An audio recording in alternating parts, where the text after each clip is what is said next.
উইকেন্ডে যদি একটু অন্যরকম ব্রেকফাস্ট ট্রাই করতে চান তাহলে এই হেলদি রেসিপিটি ট্রাই করতে পারেন। একদম ইউনিক প্রসেস।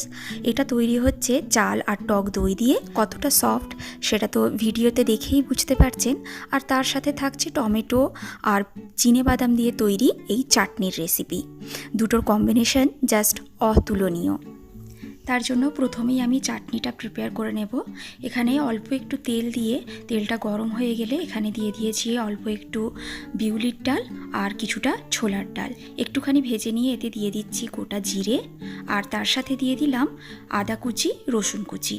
একটু কিছুক্ষণ ভেজে নেব যাতে আদা রসুনের গন্ধটা চলে যায়। এবারে দিয়ে দিলাম চিনেবাদাম।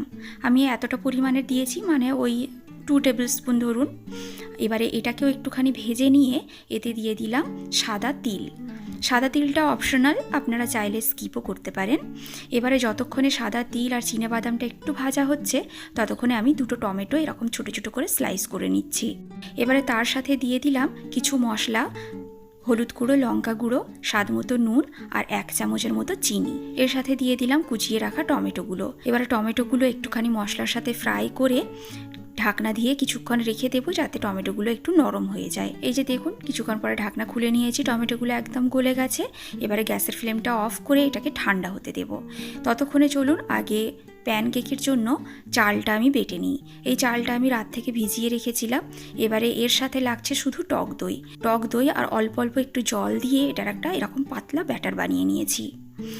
এবারে একটা প্যান গরম করতে দিয়ে দিয়েছি। যতক্ষণে গরম হচ্ছে ঠিক তৈরি করার কিছুক্ষণ আগেই আমি দেবো এতে স্বাদ মতো একটু নুন আর এই ইনোর পরিবর্তে যদি ইনো না থাকে সেক্ষেত্রে বেকিং সোডাও দেওয়া যেতে পারে, তবে ইনোটা দিলে কাজটা একটু বেশি ভালো হয় আর কি। আর এই সময় প্যানটা একদম হাই ফ্লেমে খুব ভালোভাবে গরম করে নেব। ভালোভাবে গরম হয়ে যাওয়ার পর এই 1 ড্রপ তেল দিয়ে একটা টিস্যু পেপার দিয়ে এইভাবে মুছে নেব তেলটা। তবে টিস্যু পেপারটা ফেলবেন না, টিস্যু পেপারটা সাইডে রেখে দেবো, কারণ এরপর আমার আবার কাজে লাগবে। এবারে 1 চামচ ব্যাটারটা দিয়ে গ্যাসের ফ্লেমটা একদম লো করে দেব। ঢাকনা দেওয়ার প্রয়োজন নেই। উপর থেকে দেখুন এই বাবলস ওঠাগুলো বন্ধ হয়ে গেলেই আর উপরের গ্লসি ভাবটা চলে গেলেই মনে করবেন এটা একদম রেডি। আমারও এটা হয়ে গেছে, তুলে রেখে দিলাম। একটা করে হয়ে যাওয়ার পরেই ওই টিস্যু পেপারটা দিয়ে একবার করে প্যানটাকে মুছে নেব। আবার গ্যাসের ফ্লেমটা হাই করে ব্যাটারটা দিয়ে গ্যাসের ফ্লেম আবার লো করে দেব। এই প্রসেসেই প্রত্যেকটা প্যানকেক আমি বানিয়ে নেব। এইভাবে আবারও আমার একটা তৈরি হয়ে গেছে।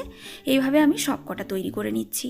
আর এদিকে টমেটো আর পিনাটটা একটু ঠান্ডা হয়ে যাওয়ার পরেই আমি এটার একটা ফাইন পেস্ট বানিয়ে নিয়েছি। অল্প একটু জলও অ্যাড করতে হয়েছে, আর থিকনেসটা এরকমই হবে। এবারে এটাতে একটা তড়কা দেব। তার জন্য অল্প একটু তেল দিয়েছি, আর এখানে লাগছে ছোলার ডাল, বিউলির ডাল আর কালো সর্ষে।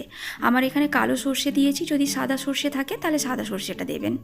আর এর সাথে দিয়েছি 1 মুঠো কারি পাতা। আমার কাছে কারি পাতা কাঁচাটা ছিল না, এরকম শুকনো করা কারি পাতাটা ছিল, সেটাই দিলাম।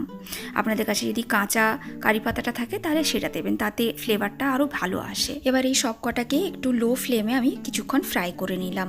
ফ্লেমটা এই সময় লো করে রাখবেন, তা না হলে কিন্তু ফট করে পুড়ে যেতে পারে। এবার গ্যাসের ফ্লেমটা অফ করে দিয়ে 1 চামচ লঙ্কার গুঁড়ো দিয়ে দিলাম।